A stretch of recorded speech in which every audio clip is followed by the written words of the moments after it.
We're going to have all of our speakers start by chatting for about 5 odd minutes, and these really are the best in the business. And this is the first time I think we're seeing such a phenomenal presence online in the digital space when it comes to elections, and we're obviously everyone's excited to see what kind of impact that's going to have when it comes to voting day. So I'm going to start by asking all of our panelists to speak for about 5 odd minutes. Ankur, will you start first? It's been an incredible year, just a little over a year for Aam Aadmi Party, right from the time of the IAC movement to the spin-off of the party, to actually, doing the Delhi elections and so on and so forth. It's been an absolute incredible journey from just being perceived as a Delhi-centric party. Now we have a national presence, with over 400 candidates spread across the entire country, backed by a extremely strong technology and social media presence. So it's been absolutely wonderful to see this journey, to be a part of it. A lot of us are volunteers with Aam Aadmi Party, which means we're devoting our time, our energy, our skills for a cause that we jointly believe in, right? And it's a great opportunity, the way we see it, for a lot of technology entrepreneurs, a lot of technology people, social media evangelists, and so on and so forth, to do something for the nation. Most of the work that you see associated with Aam Aadmi Party is basically coming out because of the hard work of hundreds of volunteers out there who are building new platforms, who are enabling new technology. We're actually trying to take the message of Aam Aadmi Party all across to the different states and constituencies where this national election is going to be fought. So in that sense, proud to be a part of it. It's been a great journey, and we'll look forward to not only this election, but the upcoming ones as well. So hi, BJP has been using technology for a fair bit of time. So I always say that it's in the party's DNA to use technology. We're the first political party in India to launch a website.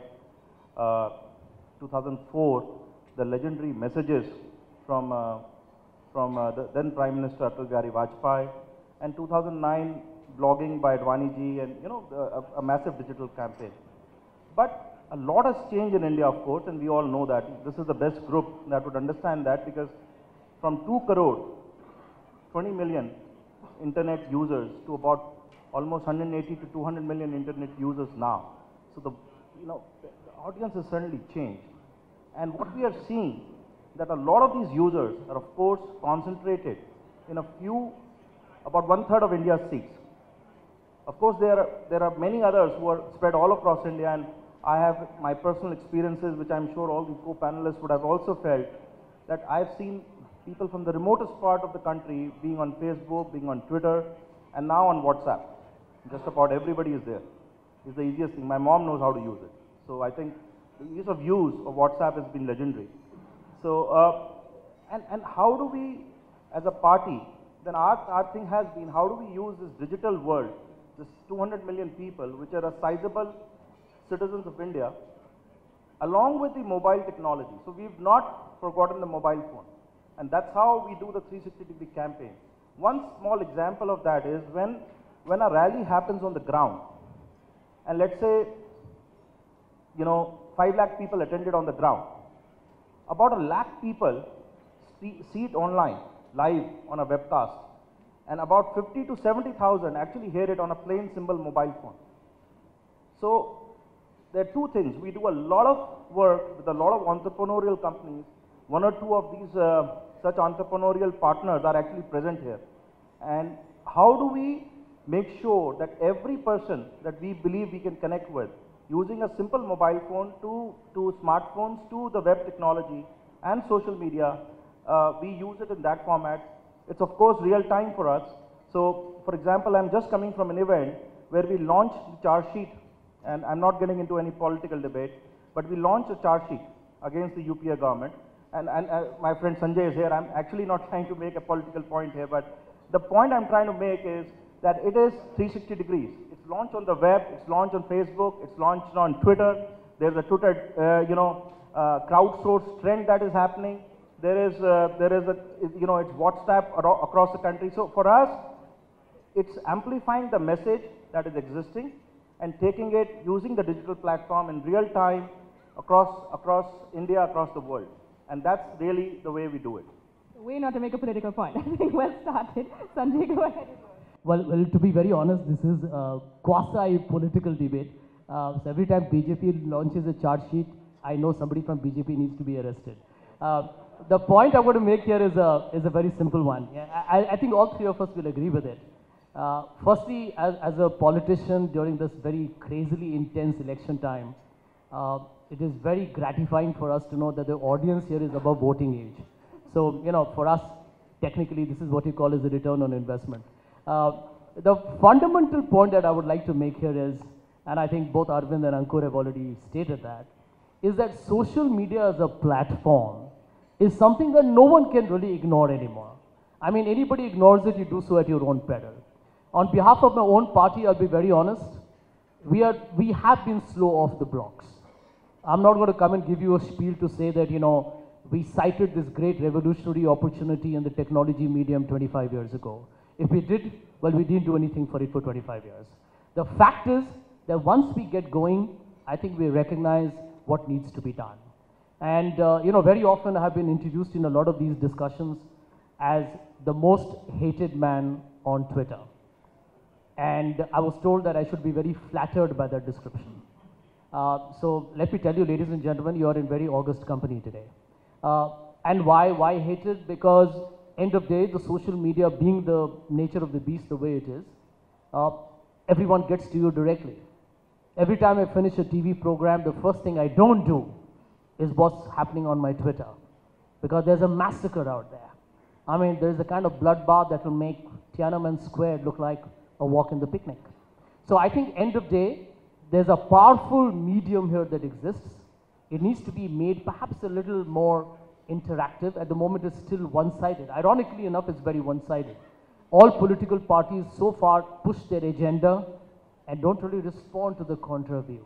So it's very important that in a way, when political leaders and, you know, parties themselves seek opinion and feedback, because we can't deny that reality, that democracy in India is changed dramatically over the last couple of years. And I think the way it's moving forward, I think the way one will look at it is that it's going to be more participatory. As a citizen, you know, you will have a more direct access to politicians and the political system. But more important still is the fact that political parties have to be now more responsible to what your questions that you are raising. I think we will not just hear it, we'll have to respond to that. So I think I would like to leave it at that and say that we are very bullish, very excited. This promises to be a great election. And I'm happy to be surrounded by two people on the other side who at least promised me that this will be a fairly non-violent show that I'm normally accustomed to at 9 o'clock. This session is going to be non-violent. I don't know if there are any trolls here, we never know what they look like. But Ankur, to ask you in terms of that responsive angle, Aam Aadmi Party did crowdsource its manifesto. It's made a huge also production of soliciting opinions on your website, of course, donations apart. But in terms of getting to the message of what people want, that has been a plank. Crowdsourcing, or as we would like to call it, Swaraj, is the core of our DNA as such. And everything that you look at it, from manifesto building to, you know, how our candidates are going to perform, to contribution to technology, to contribution to social media, everything's being crowdfunded. In fact, if you were to go to the Aam Aadmi Party website now, and you would see a bunch of technology solutions that are out there, starting from our donation trends, to you know, sophisticated graphing and charting technology, to our mobile applications, and so on and so forth. It'll be a shocker for most people here to realize that all of them have been built by volunteers. And these volunteers are actually coming in the age group of 18 to 21 to 24 years. And often what happens is we get emails saying, this is a solution we've built for the Aam Aadmi Party. Would you like to use it? And then now we're in a position where we have a problem of plenty, and we have to figure out how does this integrate with our overall technology stack, and so on and so forth. And the same with social media as well. Profiles are growing, people are contributing, and crowdsourcing is what is going to drive not only this election, but it's going to become mammoth in every possible way in the next 2019 election as well. Going forward, this is a space to watch. There's a recent study that said that I believe it's out of 160 out of the 543 constituencies. Facebook specifically will have a massive impact. And we're looking, of course, at social media, the outreach. But I want to ask you, Arvind, you did say somewhere that you don't think that it's a game changer so much as a game accelerator. Do you want to take us through what you mean by that?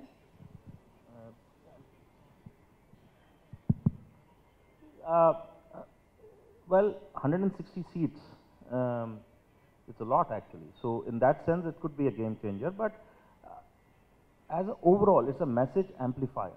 It accelerates your message. The speed of the message is very fast. It's real time. So in that sense, it's an accelerator. But you know, for example, Ankur talked about crowdsourcing.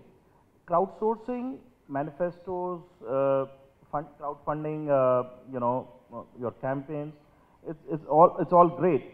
But actually listening, the ability to do both implicit and explicit crowdsourcing and ability to take feedback and then quickly close the loop is, I think, a very important part in what Sanjay also mentioned of participatory democracy. So, and you know, I think it's just not a one-way communication. It's very important to understand what the people feel, whether it's the BJP supporters or non-supporters, and make sure there is a closure of loop there.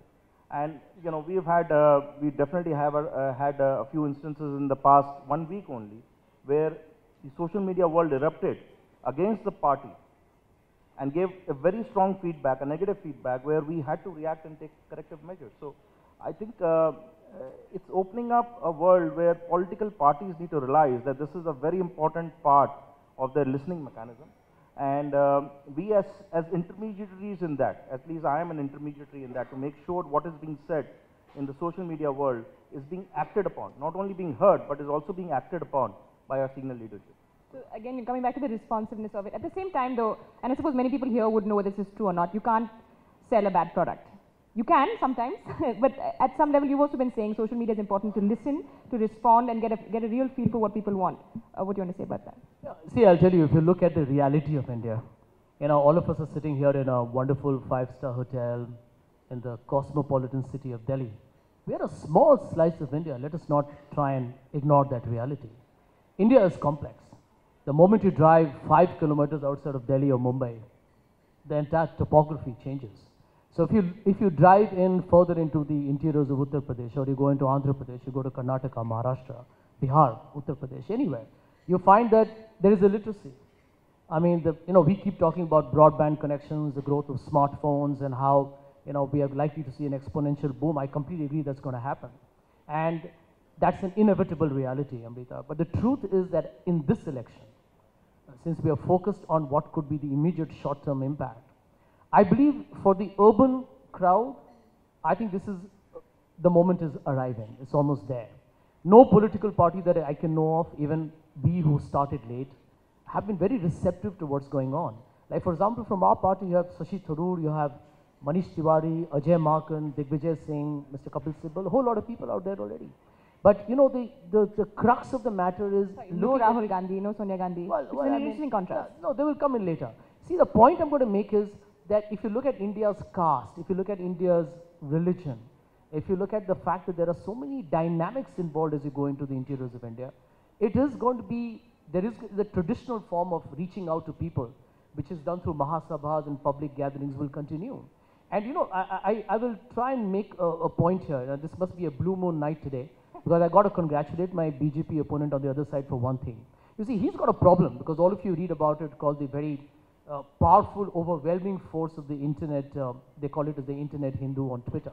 It's very negative, it's very powerful, it's very abusive, and it's created a massive negative impact that completely demolishes communication. Now, that's the reason why I'm the very hallowed, most abused man on Twitter. And he's got a tough job. I know he's tried to send out a message to contain that. But you know, it's like trying to tell a pig to sing. Now, if you tell a pig to sing, two things are going to happen. The pig, first let's talk about you, you're wasting your time, and the pig is going to get even more angry. So I think the reality of life is that we need to really look at our social media from a perspective of dialogue. While the onus is usually on political parties to reach out, I think if you really want to hear the other side, you can do it in a reasonable format. I know, for example, Shashi Tharoor will retweet even a nasty joke on him. I believe Mr. Kejriwal has done something very similar. I used to do that religiously. All jokes on me. I know there are a lot of spoofs on me and my great friend at 9 o'clock happening all over YouTube. I have no problems in celebrating and, actually circulating it. But the point remains that we would love to engage in a dialogue, but I think dialogue is always a two-way process. Do you want to respond to that? Because when it comes to attacks, and we've seen also actually the Aam Aadmi Party and BJP, the trending, both of them, the sort of the attacks on both parties last week. You said that it's not, obviously it's not a policy, and these are volunteers, people doing it on their own time. But is there any way to filter that? Well, you have to filter what you hear, right? I mean, you have to, there are trolls and bots on all across the table. So whether it's Sanjay or Ankur, if they can raise their hand and say they have a absolutely clean supporter base, I will resign to the fact that then we have trolls, but they can't. This is a negative. More trolls in a way that the BJP sort of has been seen the point to have is, won that. Even to have won. I have people who troll me, so I don't know whether they troll them or anybody else. The point being, we have a massive follower base today on social media. Whatever the number of, we lead any other party X times, and there are sizable people who have very divergent views, and they educate us every day. And I use educate in double quotes. So, there is a lot of free gyan. And that gyan is trolling, that gyan is everything. It's very easy to write 140 characters and just give gyan to everybody in this world. So, there's a lot of that. But you have to understand what is real feedback versus what is trolling versus what is abuse.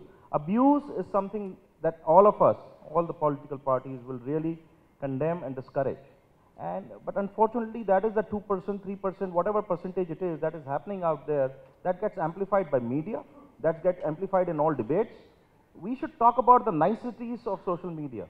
That if we have opened up so many new gates, we have talked, we are talking here and suddenly I meet people, they say, we know you. But those are this, a minute percentage of people who abuse. There's trolling, that's also, something not very good, but there is this abuse, which is definitely something that we have to discourage, and all of us should come together to discourage that.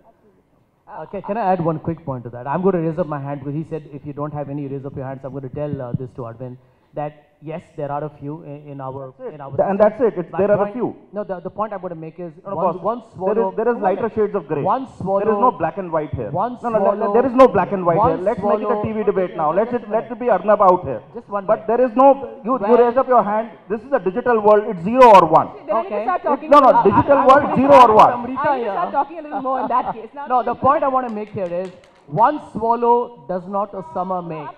One swallow does not a summer make. I think that's something that we need to really fathom. I want to bring and I can't comment on the other party on my left, but the truth of life, and I think this is the point I want to make at the very beginning here, is... Sanjay, let's keep it light. And I'm telling you, digital world is 0 and 1. Let's not make comments on that. No, I want to make one point. And this is very pertinent. I think I'm glad, you are pointing it out yourself, Arvind. Take Pramod Muthalik's case. Now, you can do what you like. You can use the most modern gadget. You can be on the internet, web, YouTube, whatever you like. But the most important thing is the mindset with which you communicate. And I think one of the things that I'm looking forward to seeing actually in the BJP manifesto is where do they stand in terms of their view on homosexual criminality that their BJP president says he's in favor of. I'm glad you read our manifesto. Look forward it in 2 more days, okay? No, these are the key. Okay, hold on. Okay, 1 second. See, the whole country, let me just make a point here.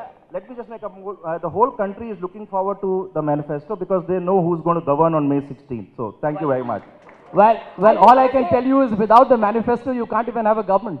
Everyone here said today we're not going to talk about politics, but I like the fact that that's changed. Ankur, who's probably it's all on the lighter side. Can I just bring in... Ladies and gentlemen, let me tell you, when you have politicians, the temperature will usually soar. Ankur, I want to bring you in here. Can the BJP essentially say that the fact that they have, or they seem to have, the most vocal supporters, trolls, internet Hindus, is it a flip side of them having the biggest presence online? What did the Aam Aadmi Party say about that?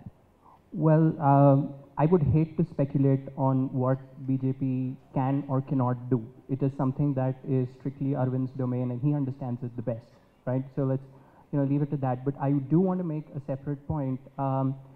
Social media is a double-edged sword.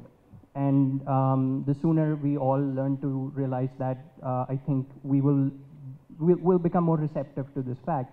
Now, you cannot control social media. It is a channel that is out there. It can be moderated, loosely moderated. It cannot be controlled. And that's the beauty of social media, right? So when Barack Obama tweets 4 more years, it gets 9 million or something like that retweets. And that's the beauty of it. The nation is celebrating, right? At the same time, on the other side, you have people with very, very extreme views, and sometimes in language that frankly should be avoided. And that happens all the time. I think what needs to happen is a little bit of moderation, in addition to self-moderation, also from party leaders, right? Saying, guys, let's differ on reason, let's differ on ideology, but let's keep it clean. And I think if these messages go out over a period of time, we will see elements of that moderation come in. So going forward, you are optimistic in terms of self-corrective. I mean, you all seem to be saying that Absolutely, that is the way to go.